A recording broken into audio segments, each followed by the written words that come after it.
Well, the Prime Minister's told the mining industry face-to-face that they don't own Australia's mineral wealth, and they have to be prepared to share more of their profits with the rest of the population. Her frank challenge to the industry tonight came as the opposition leader told mining bosses that she'd caved into union pressure to water down a deal to allow foreign labourers to build new mines. Political correspondent Tom Iggulden has more from Canberra.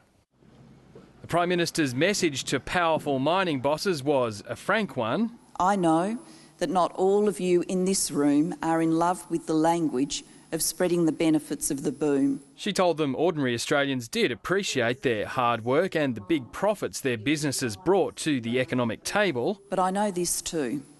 They work pretty hard in car factories and panel beaters and in police stations and hospitals. And here's the rub. You don't own the minerals, they own it, and they deserve their share. The Prime Minister made just the briefest mention of her controversial plan to allow mining companies to import foreign workers to help build new mines. So while for projects where there's a real need for some temporary overseas workers, we will support that, we will join with you in making sure our first priority is to secure jobs and training for Australian workers. That was in marked contrast to Tony Abbott's speech earlier in the day, which noted a new caucus subcommittee's been formed to oversee future agreements. The unions spooked the Prime Minister and now the caucus has rolled the Cabinet on these matters. You can be absolutely confident that as time goes by, these enterprise migration agreements will be more difficult to negotiate. Of the two speeches, Tony Abbott's probably went down better with the mining bosses, while Julia Gillard's was aimed more at the ears of blue-collar voters, especially at a time when she's trying to move on from the Craig Thomson issue. There's been some unexpected news on that front tonight too. The tabloid television program that recorded an interview with a former prostitute about Craig Thomson's backed off from airing it this week. Instead, it's handed it and a statutory declaration she made over to Victorian Police. We now await the outcome of the police investigation before pursuing the story any further, a statement tonight says. I'm glad to see people are starting to respect due process, Mr Thomson tweeted in response.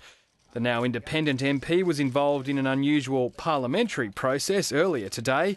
The day's business began in the usual way. Almighty God, we humbly beseech thee to vouchsafe thy blessing upon this parliament. But trouble began when just a few minutes into the session, the Shadow Treasurer moved a motion and the government moved to gag him. Noes have a division required, ring the bells. Craig Thomson then sat in the opposition benches to cast his vote against his former colleagues. Lock the doors. Tony Abbott and Christopher Pyne noticed just seconds before the vote was to be counted. He said, "We're out of here." You know. Mr Pyne made it out. The Speaker cut off Tony Abbott's bolt for the doors. No! Lock the doors, too late. No way. Not on. The reason for the hasty exit, the Coalition says Craig Thomson's vote is tainted. We will absent one of our members whenever Craig Thomson chooses to vote for us. And the opposition accused the government of orchestrating a stunt with its former member. Because journalists had been alerted in advance that this was about to take place. Either way, it provided another wacky moment in what's already been an extraordinary year in the chamber. Tom Iggulden, Lateline.